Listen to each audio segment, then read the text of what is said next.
ચાલો છોકરાઓ, પૃથ્વી sir chemistry YouTube ચેનલમાં તમારા બધાનું સ્વાગત છે। છેલ્લે આપણે છોકરાઓ વાત આવી રીતે કરતા હતા, આપણે સૌથી પહેલા મોલારિટીની ચર્ચા કરી। હવે આપણે મોલારિટી અને નોર્માલિટીનો સંબંધ જોવો છે।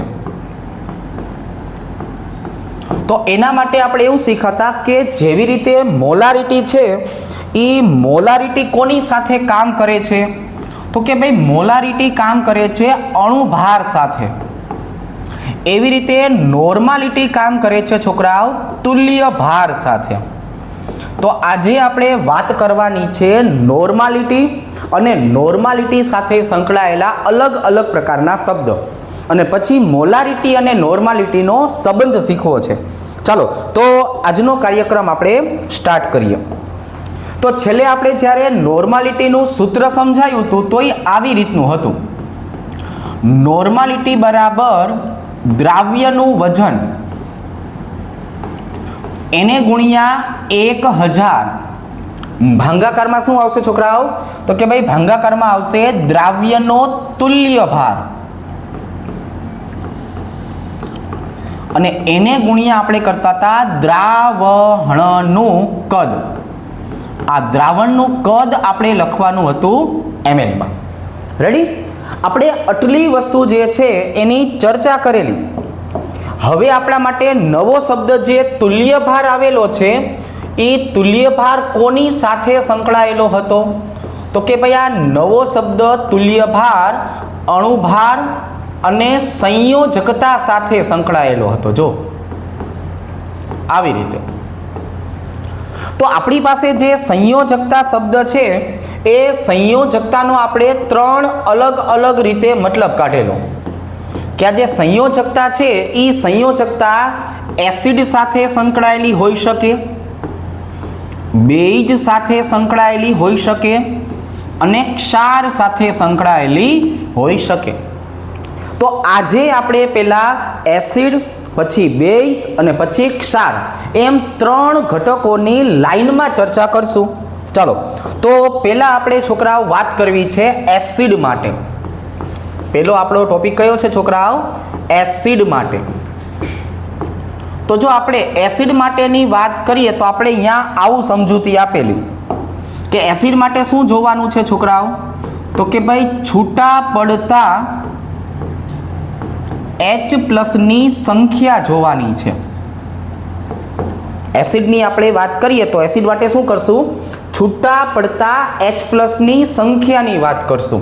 હવે આ છૂટા પડતા H+ ની સંખ્યાની જો વાત કરીએ તો હાઇડ્રોજન એમના એમ નથી છૂટા પડવાના। હાઇડ્રોજન ક્યારે છૂટા પડશે? કે જ્યારે વિદ્યુત ઋણતાનો તફાવત આવશે।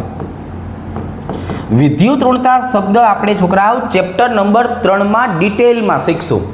આજે વિદ્યુત ઋણતા આપણે શબ્દ વાપરીએ છીએ તો સૌથી વધારે વિદ્યુત ઋણતા ધરાવતા તત્વ કયા, તો કે સૌથી વધારે ફ્લોરિન, ત્યાર પછી ઓક્સિજન અને ત્યાર પછી ક્લોરીન। આ 3ની વિદ્યુત ઋણતા સૌથી વધારે। તો આ 3 સાથે જોડાયેલા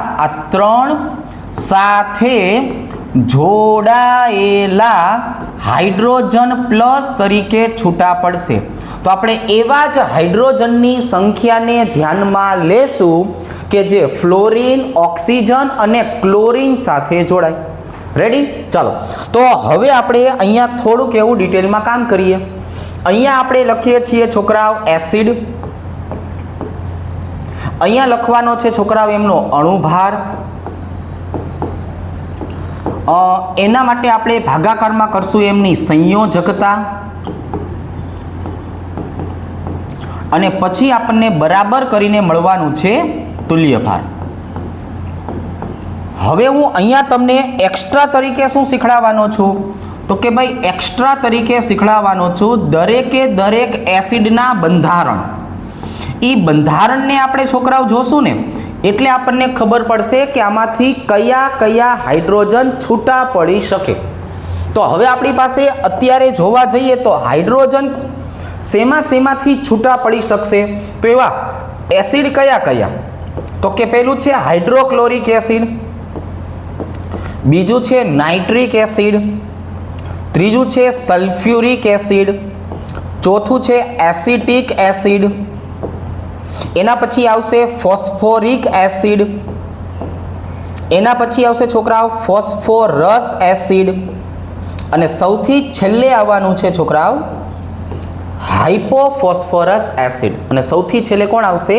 હાઇપોફોસ્ફરસ એસિડ.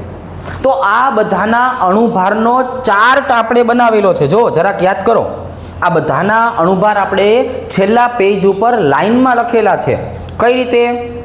36.5, અહીંયા આવશે 63, અહીંયા આવશે 98, અહીંયા આવશે 60, અહીંયા આવશે 98, અહીંયા આવશે છોકરાઓ 82, અને સૌથી છેલ્લે આવશે 66. હવે એની સંયોજકતા કઈ રીતે ગોતશું? ચાલો તો આપણે આમની સંયોજકતા નક્કી કરીએ.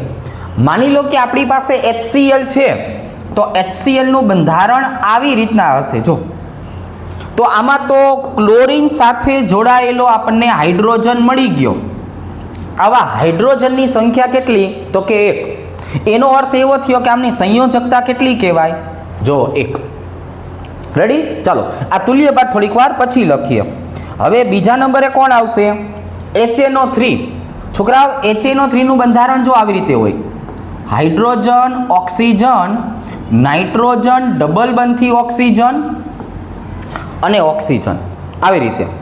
તો આમાં એક મને હાઇડ્રોજન દેખાય છે જે ઓક્સિજનની બાજુમાં જોડાયેલો છે. તો એનો મતલબ આવો થયો કે આ હાઇડ્રોજન એક આવેલો છે, એટલે આમની પણ સંયોજકતા કેટલી કહેવાય છોકરાઓ? 1. ચાલો અહીંયા H2SO4 ની આપણે વાત કરીએ. H2SO4 નું બંધારણ જો આવી રીતે હોય: S ડબલ બંધ O ડબલ બંધ O OH. હવે ઓક્સિજન સાથે જોડાયેલા હોય એવા હાઇડ્રોજન કેટલા? 1 અને 2. ખ્યાલ આવી ગયો? તો અહીંયા છોકરાઓ જોવા જઈએ તો અહીંયા 1 અને 2 હાઇડ્રોજન જોડાયેલા છે, એટલે આની સંયોજકતા કેટલી થઈ ગઈ? તો કે 2. હવે જો એસિટિક એસિડ, જો એસિટિક એસિડમાં ખાસ સમજવાનું છે, કાર્બન સાથે જોડાયેલા હાઇડ્રોજન 3 છે અને ઓક્સિજન સાથે જોડાયેલા હાઇડ્રોજન 1 છે. આખા બંધારણમાં આવેલા હાઇડ્રોજનની સંખ્યા કેટલી? તો કે આખા બંધારણમાં આવેલા હાઇડ્રોજન 4. પણ આપણે જે વ્યાખ્યા સમજાવી છે કે જેમની વિદ્યુત ઋણતા વધારે છે એવા ફ્લોરિન, ક્લોરિન અને ઓક્સિજન સાથે જોડાયેલા હાઇડ્રોજન છૂટા પડે. અહીંયા આપણે ક્યાંય કાર્બન એવો શબ્દ વાપરેલો નથી. તો કેટલા હાઇડ્રોજન છૂટા પડશે? તો કે 1. કેટલા હાઇડ્રોજન છૂટા પડશે? તો કે જો 1. આ 1 હાઇડ્રોજન છૂટો પડશે. હવે અહીંયા જુઓ છોકરાઓ, આ 3 એસિડની વાત કરીએ ને, તો 3 ના બંધારણ જો આવી રીતે: 1 ઓક્સિજન ફરજિયાત ફોસ્ફરસ સાથે ડબલ બંધથી જોડાશે. હું આ 1, 2 અને આ 3 ની જો વાત કરું ને, તો 3માં શું જોવા મળશે છોકરાઓ? તો કે 1 ઓક્સિજન ફરજિયાત ક્યાં આવી જશે? ફોસ્ફરસ સાથે. હવે આમાં ઓક્સિજન વધ્યા કેટલા? 3. તો જો અહીંયા હું લખીશ 3, 1, 2 અને 3. તો એમની સાથે કેટલા હાઇડ્રોજન જોડાશે? તો કે ભાઈ 3. છૂટા કેટલા હાઇડ્રોજન પડશે? તો કે 1, 2 અને 3. તો આ બંધારણમાં 3 હાઇડ્રોજન છૂટા પડશે. કેટલા હાઇડ્રોજન છૂટા પડશે? 3 હાઇડ્રોજન છૂટા પડશે. હવે જો આ બંધારણમાં H3PO3, આની પાસે ઓક્સિજન કેટલા આવેલા છે? ઓક્સિજન 3. એમાંથી 1 ઓક્સિજન ક્યાં વયો જવાનો છે છોકરાઓ? ડબલ બંધથી. હવે વધ્યા કેટલા? 2. તો 1 ઓક્સિજન આ બાજુએ, 1 ઓક્સિજન આ બાજુએ. હવે મારી પાસે હાઇડ્રોજન છે ને 3 છે. જો 1, 2 અને 3. મારી પાસે હાઇડ્રોજન 3 છે, પણ આ જે હાઇડ્રોજન છે એ ડાયરેક્ટ ફોસ્ફરસ સાથે જોડાયેલો છે. આ હાઇડ્રોજનને ધ્યાનમાં લેવાનો નથી.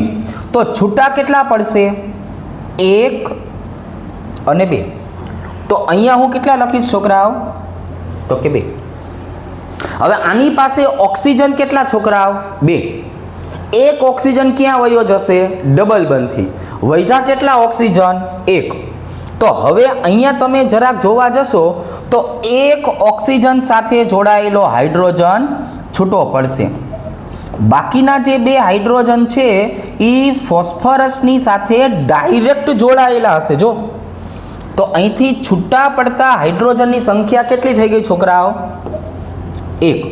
તો આપણા માટે આમ જોવા જઈએ તો સૌથી અગત્યનો મુદ્દો આ આવશે.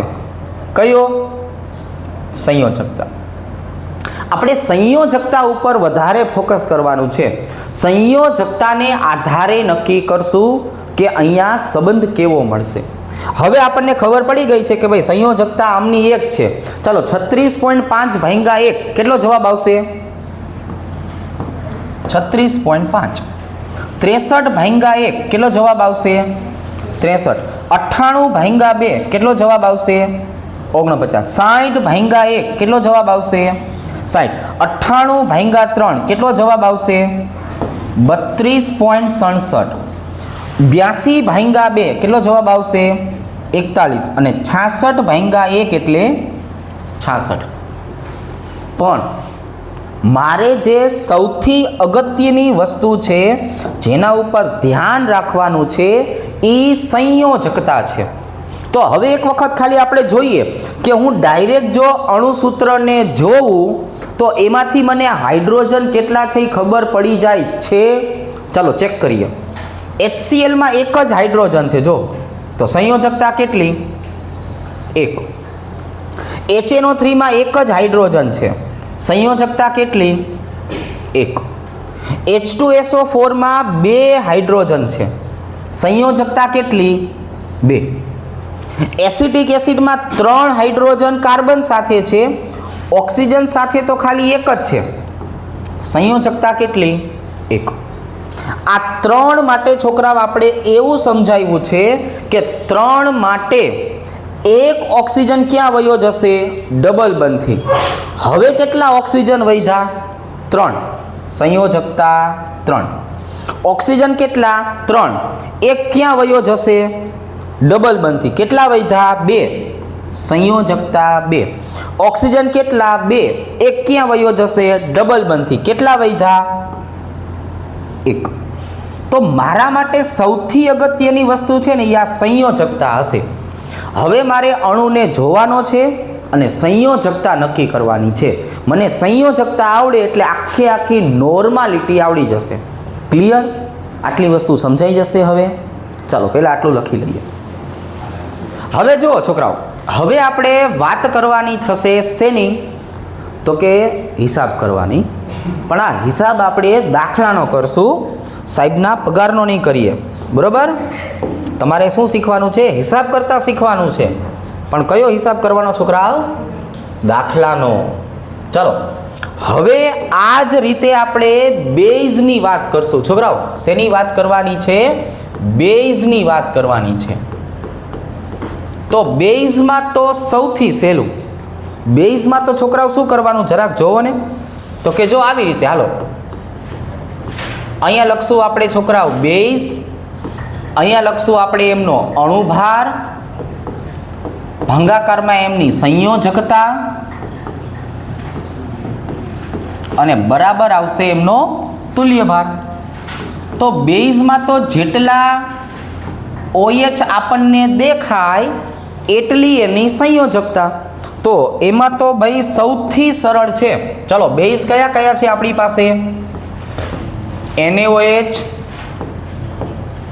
KOH, MgOH twice અને AlOH twice.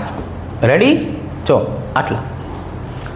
હવે ભાઈ મને અહીંયા જો આપણને અણુભાર તો ખબર જ છે આમનો કેટલો આવશે? 40, 56, 58, 78. અને સંયોજકતા જુઓ છોકરાઓ, કેટલા OH દેખાય છે તમને? 1. તો આની સંયોજકતા કેટલી? 1. અહીંયા કેટલા OH દેખાય છે? 1. સંયોજકતા 1. અહીંયા કેટલા OH દેખાય છે? 2. સંયોજકતા 2. અહીંયા કેટલા OH દેખાય છે? 3. સંયોજકતા 3. તો બેઝ માટે સંયોજકતા નક્કી કરવી સૌથી સરળ.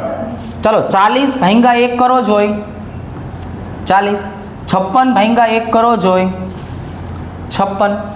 58 ભાગ્યા 2 કરો જોઈ. 29. 78 ભાગ્યા 3 કરો જોઈ. રેડી?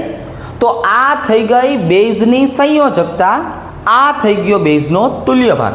પણ આપણે કીધું એ પ્રમાણે શેના ઉપર ધ્યાન રાખવાનું છે? આપણે ધ્યાન રાખવાનું છે સંયોજકતા ઉપર. શેના ઉપર ધ્યાન રાખવાનું છે? સંયોજકતા ઉપર. હવે હું તમને છોકરાઓ શીખડાવીશ ક્ષાર માટે. કોના માટે છોકરાઓ? ક્ષાર માટે. ચાલો અહીંયા લખશું ક્ષાર. અહીંયા આવશે ક્ષાર માટેનો અણુભાર. અહીંયા આવશે છોકરાઓ સંયોજકતા અને એના બરાબર આવી જશે એમનો તુલ્યભાર. ચાલો રેડી? તો ક્ષાર આપણી પાસે છોકરાઓ બે જ છે. એક આવશે Na2CO3 સોડિયમ કાર્બોનેટ અને બીજો આવશે છોકરાઓ એલ્યુમિનિયમ સલ્ફેટ. આ મેં તમને નમૂના માટેના બે લખાવ્યા, બાકી ગમે એટલા આવી શકે. તો અત્યારે પેલું કામ આપણે કરીએ કે આમનો અણુભાર કેટલો? 106. આમનો અણુભાર કેટલો? 342. પણ હવે અહીંયા જુઓ છોકરાઓ, કોઈ પણ ક્ષાર ઘટક છે તો એ ક્ષાર ઘટક માટે આપણે એની સંયોજકતા કઈ રીતે નક્કી કરશું? તો કે આપણે શીખવાડ્યું હતું ઇલેક્ટ્રોનના ફેરફારની સંખ્યા ગોતવાની છે. શું ગોતવાની છે? ઇલેક્ટ્રોનના ફેરફારની સંખ્યા. તો જો ભાઈ આ સોડિયમ કાર્બોનેટને પાણીમાં નાખો. ચાલો હું આ સોડિયમ કાર્બોનેટ લઉં છું, એને પાણીમાં નાખું. છોકરાઓ એટલે એનું આયનીકરણ થાય. પાણીમાં નાખવાનો મતલબ શું થાય? કે પાણીમાં એનું શું થાય? આયનીકરણ. જો અહીંયા સોડિયમ કેટલા છે? 2. તો જો અહીંયા શું લખવાનું? 2 સોડિયમ વત્તા અહીંયા કાર્બોનેટ કેટલા છે? 1. તો કાર્બોનેટ કેટલા લખવાના? 1. હવે જો આ એકડો રહ્યો ને એ આમ ચોકડી ગુણાકારમાં આવે, એકડો અહીંયા આવે. તો અહીંયા શું આવી ગયું છોકરાઓ? સોડિયમ +1. હવે આ બગડો રહ્યો ની આ બાજુ આવતો રહે એટલે CO3 -2. તો હવે છોકરાઓ શું બન્યું જરાક જોવો જોઈએ. તો કે આ 1 × 2 કરો એટલે અહીંયા આપણને કેટલા ઇલેક્ટ્રોન મળશે? 2 ઇલેક્ટ્રોન. આને 2 ઇલેક્ટ્રોન શું કર્યા કહેવાય? ગુમાવ્યા કહેવાય. પ્લસ એટલે ગુમાવવું. આ -2 × 1 કરો તો ઇલેક્ટ્રોન કેટલા થયા છોકરાઓ? 2. આને 2 ઇલેક્ટ્રોન શું કર્યા કહેવાય છોકરાઓ? મેળવ્યા કહેવાય. તો ટોટલ ફેરફાર થતા ઇલેક્ટ્રોનની સંખ્યા કેટલી કહેવાય? 2. તો અહીંયા એની સંયોજકતા કેટલી આવશે? તો કે 2. હવે એલ્યુમિનિયમ સલ્ફેટને જુઓ. ચાલો એલ્યુમિનિયમ સલ્ફેટ છે એને પાણીમાં નાખો. ચાલો Al2SO4 twice. આને હું છોકરાઓ પાણીમાં નાખું તો શું બનવાનું છે? તો કે અહીંયા એલ્યુમિનિયમ કેટલા છે? તો કે 2. અહીંયા સલ્ફેટ કેટલા છે છોકરાઓ? તો કે 3. હવે ચોકડી ગુણાકાર. આ તગડો ઉપરની બાજુએ આવે એટલે અહીંયા શું આવી ગયું? +3. આ બગડો આ બાજુએ જાય એટલે અહીંયા શું આવી જાય? -2. હવે શું શીખવાડ્યું છોકરાઓ? તો કે આ તગડાને બગડા સાથે ગુણો. શું બન્યું છોકરાઓ? 6 ઇલેક્ટ્રોન. અને 6 ઇલેક્ટ્રોન શું કર્યા કહેવાય? ગુમાવ્યા કહેવાય. આને છોકરાઓ 2 × 3 એટલે આને 6 ઇલેક્ટ્રોન શું કર્યા કહેવાય? મેળવ્યા કહેવાય. તો હવે આમની સંયોજકતા કેટલી થઈ ગઈ? 6. આ મેં તમને ઓરિજિનલ એની મેથડ શીખડાવી કે આવી રીતે મને સંયોજકતા મળે. પણ હવે છોકરાઓ કોઈ શોર્ટકટ ખરી? તો કે શોર્ટકટ છે ને. જો અહીંયા કેટલા લખ્યા છે? 2. અહીંયા કેટલા લખ્યા છે? 1. તો આયનની સંખ્યાનો ગુણાકાર કરવાનો. 2 × 1 કેટલો થયો ભાઈબંધ? તો સંયોજકતા 2. અહીંયા જો 2 × 3 સંયોજકતા કેટલી થઈ ગઈ છોકરાઓ? 6. આ નિયમ આ બેને જ લાગુ પડે તો કે ના બધાને લાગુ પડે? આ નિયમ જે બનાવ્યો હંમેશા બધાને લાગુ પડે. તો સંયોજકતા નક્કી કરવી હવે આપણા માટે એકદમ સરળ થઈ ગઈ. સમજણ પડી ગઈ? તો હવે છોકરાઓ આ ભાગાકાર કરીને કયો મને, ચાલો 106 ભાગ્યા 2 તુલ્યભાર કેટલો મળશે? 53. 342 ભાગ્યા 6 342 ભાગ્યા 6 57. તો આ 57 શું થઈ ગયું? એમનો તુલ્યભાર. તો હવે આપણે એસિડ, બેઝ અને ક્ષાર એમની સંયોજકતા છે ને પાકી કરવાની છે. કેમ કે જે આપણને MCQ પૂછાશે એ સંયોજકતાને આધારે હશે. હવે કેવી રીતના એ હું તમને આના પછીના બોર્ડમાં શીખડાવું. રેડી? ચાલો પહેલાં આખું કોષ્ટક તૈયાર કરી નાખો. હવે જો છોકરાઓ, આજે આપણે વસ્તુ શીખા એ સંયોજકતા. તો આ સંયોજકતાનો હવે આપણે ઉપયોગ કઈ રીતે કરવાનો છે કે નહીં એની વાત કરીએ. તો એના માટે આપણે શું કરશું? તો કે ભાઈ એના માટે આપણે પેલું કામ આ કરીએ. જો આપણી પાસે જેટલા પણ ઘટકો આવેલા છે એ દરેકે દરેક ઘટકને આપણે આ બાજુએ પહેલાં લખી નાખીએ. અહીંયા લખી નાખશું આપણે ઘટક અને અહીંયા લખી નાખશું આપણે એમની સંયોજકતા. રેડી? તો હવે આ સંયોજકતા છે એ મોલારિટી અને નોર્માલિટી વચ્ચેનો સંબંધ આપણને શીખડાવશે. તો એ મોલારિટી અને નોર્માલિટીનો સંબંધ કઈ રીતે આવશે ને પહેલાં એ જોઈએ. ચાલો આપણે એક દાખલો ગણીએ. આને આપણે થોડીક વાર પેન્ડિંગમાં રાખીએ. અહીંયા જુઓ છોકરાઓ, તમને રકમ આવી આપેલી છે 4.9 ગ્રામ H2SO4 નું 500 ml દ્રાવણ. એ 500 ml દ્રાવણ માટે મોલારિટી અને નોર્માલિટી બંને ગોતો. તો હવે પેલું કામ શું થયું કે H2SO4 ને મેં જોયું એટલે મને ખબર પડી ગઈ છોકરાઓ કે આમાં હાઇડ્રોજનની સંખ્યા કેટલી છે? 2. તો H2SO4 માટે સંયોજકતા કેટલી થઈ છોકરાઓ? સંયોજકતા તો કે જો ભાઈ H2SO4 ની સંયોજકતા 2 કહેવાય. 2 હાઇડ્રોજન છે એટલે સંયોજકતા 2. આપણે થોડીક વાર પહેલા લખ્યું હતું. હવે મોલારિટીનું સૂત્ર મૂકો જોઈ. શું શીખડાયું છે મોલારિટી માટે? વજન ગુણ્યા 1000 છેદમાં અણુભાર ગુણ્યા દ્રાવણનું કદ ml. વજન આપ્યું છે આપણને 4.9 એને ગુણ્યા 1000. H2SO4 નો અણુભાર કેટલો થાય? 98 અને કદ કેટલું આપેલું છે? 500. ચાલો ભાઈ આનો મને જવાબ આપો જોઈ. 4.9 ગુણ્યા 1000 ભાગ્યા 98 છેદમાં 500. ચાલો 0.025 જે મને મળ્યું એ શું મળ્યું? તો કે આ મોલારિટી મળી. જો આજે મને જવાબ મળ્યો ને છોકરાઓ એ કોનો મળ્યો? મોલારિટીનો. હવે નોર્માલિટીનું સૂત્ર શું થાય? તો કે નોર્માલિટી બરાબર જો વજન ગુણ્યા 1000 છેદમાં આવી જશે છોકરાઓ તુલ્ય ભાર ગુણ્યા દ્રાવણનું કદ ml.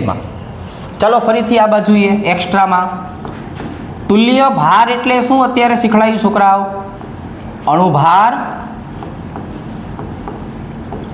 છેદમાં સંયોજકતા. અણુભાર કેટલો છે H2SO4 નો? 98 અને સંયોજકતા કેટલી ગોઈતી આપણે છોકરાઓ? 2. તો હવે જે જગ્યાએ મારે તુલ્ય ભાર લખવાનો થશે ને ત્યાં હું શું લખીશ? 98 છેદમાં 2 લખીશ. 49 નથી લખવાનો. હું શું લખવાનો છું? 98 છેદમાં 2. આવું શું કામ? ચાલો સમજીએ. 4.9 ગુણ્યા 1000 તુલ્ય ભારની બદલે હું શું લખું છું છોકરાઓ? 98 છેદમાં 2. છેદનો છેદ ક્યાં જાય છોકરાઓ? અંશમાં. 98 છેદમાં 2 છેદનો છેદ ક્યાં જાય? અંશમાં. અને ml કેટલા આવ્યા? 500. હવે તમે અહીંયા જરા કામ જોવો ને કે આજે મેં સ્ટેપ લખ્યું છે ને 4.9 ગુણ્યા 1000 98 ગુણ્યા 500 એનો જવાબ આવ્યો એને મેં શું કીધું હતું? મોલારિટી. તો અહીંયા જો સેમ ટુ સેમ એ જ પદ આવ્યું, જો દેખાય છે 4.9 ગુણ્યા 1000 98 ગુણ્યા 500. તો આનો જે જવાબ આવશે છોકરાઓ એ હતો 0.025, એ હતો મોલારિટીમાં. પણ મેં તુલ્ય ભાર મૂક્યો એટલે ગુણ્યા કેટલા થયા 2. હવે અમારે જવાબ કેટલો આવશે છોકરાઓ 0.05 એ નોર્માલિટીમાં આવ્યો. તો અહીંયા છોકરાઓ મને શું શીખવા મળ્યું, તો કે મને એવું શીખવા મળ્યું કે મારે જો નોર્માલિટીનો જવાબ લાવવો હોય ને તો આ જવાબ કોનો હતો મોલારિટીનો. અને 2 એટલે કોણ હતું છોકરાઓ સંયોજકતા. તો હું મોલારિટીના ગુણાકારમાં જો સંયોજકતા કરી નાખું કે નહીં તો ડાયરેક્ટ એ જવાબ કોનો થઈ જાય નોર્માલિટીનો થઈ જાય. તો હવે પછી આપણે ક્યારેય પણ નોર્માલિટી ગોતવાની નથી, આપણે શું ગોતવાનું છે મોલારિટીનો સંબંધ. એટલે કે નોર્માલિટી બરાબર મોલારિટી ગુણ્યા સંયોજકતા અને મોલારિટી બરાબર શું કરવાનું છે નોર્માલિટીના છેદમાં સંયોજકતા. એટલા માટે હું ક્યારનો છોકરાઓ બોલ કરું છું કે આપણે શું ધ્યાનમાં રાખવાનું છે સંયોજકતા ધ્યાનમાં રાખવાની છે. દરેકની સંયોજકતા જો આપણને આવડતી હશે તો આપણે સરળતાથી સંબંધ મેળવી શકશું. હવે આનો પ્રશ્ન પરીક્ષામાં કઈ રીતે પૂછાશે તો કે જો ભાઈ પરીક્ષામાં આપણને MCQ પૂછાય. હું તમને પહેલાં શીખડાવવા માટે 2 MCQ આપું છું. જો પહેલું આપણને આવું પૂછવામાં આવ્યું છે 0.04 મોલારિટી H2SO4 બરાબર ખાલી જગ્યા નોર્માલિટી. અને બીજું આપણને છોકરાઓ આવું આપ્યું છે 0.8 normality magnesium hydroxide MgOH twice એના બરાબર ખાલી જગ્યા મોલારિટી. તો મારે પ્રશ્નને જોઈને પહેલાં શું કામ કરવાનું છે મારે એ જોવાનું છે કે મારે શું ગોતવું છે. તો કે પહેલાં MCQમાં મારે નોર્માલિટી ગોતવી છે. તો ભાઈ નોર્માલિટીનું સૂત્ર શું છે મોલારિટી ગુણ્યા સંયોજકતા. 0.04 H2SO4 ની સંયોજકતા કેટલી 2. તો હું નોર્માલિટી ગોતવા માટે શું કરીશ 0.04 ગુણ્યા 2 એટલે અહીંયા મારો જવાબ કેટલો આવશે 0.08. બીજા MCQમાં મારે શું ગોતવું છે છોકરાઓ મોલારિટી. મોલારિટી ગોતવી હોય તો શું કરવાનું નોર્માલિટીના છેદમાં સંયોજકતા. તો આની સંયોજકતા કેટલી છે 2. 0.8 છેદમાં 2 એટલે આ દાખલાનો મારો જવાબ કેટલો આવી ગયો 0.4. તો આવા પ્રકારના પ્રશ્ન આપણને પરીક્ષામાં પૂછાશે. તો હવે આપણે આવા પ્રકારના MCQની પ્રેક્ટિસ કરશું. રેડી? તો કઈ રીતે પ્રેક્ટિસ કરીએ એ હું તમને આપું છું. હવે અહીંયા જો છોકરાઓ આમનું સાદુરૂપ જે છે એમાં થોડુંક કરેક્શન છે. અહીંયા આપણને આ માટેનો જે ભાંગાકાર છે ને એ ભાંગાકારનો જવાબ કેટલો મળે છે 0.1 મોલારિટી મળે છે. જો આવી રીતે. તો હવે અહીંયા હું જોવા જાઉં તો અહીંયા પણ આપણે થોડુંક સુધારવું પડશે. તો અહીંયા આપણો જવાબ છે એ કેટલો આવશે છોકરાઓ તો કે જો આજે રહ્યું ને અહીંયા મારો જવાબ આવશે 0.1 ગુણ્યા 2 એટલે કે ભાઈ અહીંયા મારે જવાબ કેટલો લખવાનો છે 0.2 નોર્માલિટી. રેડી? ચાલો કરી નાખો. હવે આજે છોકરાઓ આપણે સંબંધ શીખા નોર્માલિટી અને મોલારિટી સંયોજકતાની સાપેક્ષમાં. એની થોડીક એવી આપણે ખાલી જગ્યા જોઈ લઈએ. જો પેલું કામ આપણે કરશું છોકરાઓ નોર્માલિટીનું. નોર્માલિટી ગોતવી હોય તો મોલારિટી ગુણ્યા સંયોજકતા અને મોલારિટી ગોતવી હોય તો છોકરાઓ નોર્માલિટીના છેદમાં સંયોજકતા. જો આવી રીતે. તો હવે આવા થોડાક એવા એમસીક્યુની આપણે પ્રેક્ટિસ કરીએ. ચલો આવી રીતે 0.2 મોલારિટી HNO3 બરાબર ખાલી જગ્યા નોર્માલિટી. અહીંયા જો 0.3 નોર્માલિટી H3PO4 બરાબર ખાલી જગ્યા મોલારિટી. 0.4 મોલારિટી MgOH ટ્વાઇસ બરાબર ખાલી જગ્યા નોર્માલિટી. 0.5 નોર્માલિટી KOH બરાબર ખાલી જગ્યા મોલારિટી. ચલો 0.6 મોલારિટી Na2CO3 બરાબર ખાલી જગ્યા નોર્માલિટી. અને અહીંયા છોકરાઓ આપણે લખી નાખશું 0.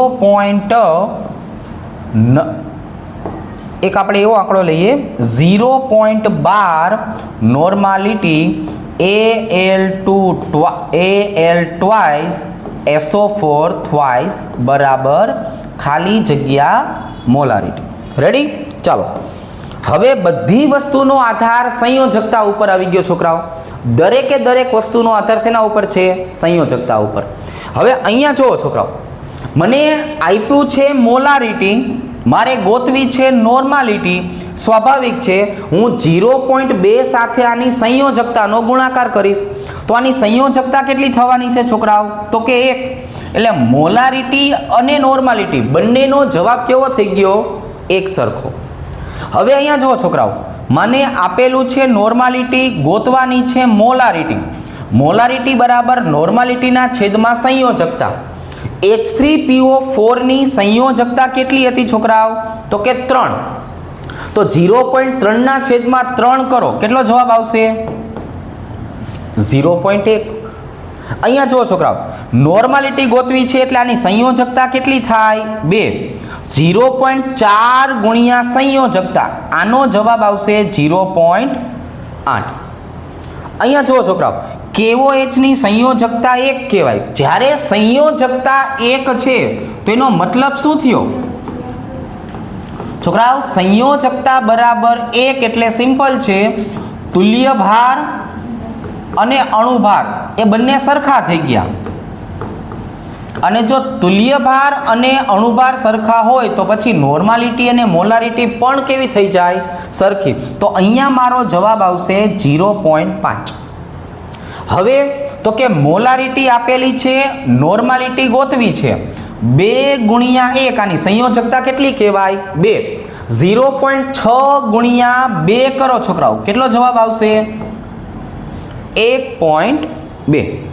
અને અહીંયા જુઓ છોકરાઓ, નોર્માલિટી આપી છે, મોલારિટી ગોતવી છે. 2 ગુણ્યા 3 સંયોજકતા કેટલી થઈ ગઈ? 6. તો 0.12 ભાગ્યા 6 કરો, કેટલો જવાબ આવશે? 0.12 ભાગ્યા 6.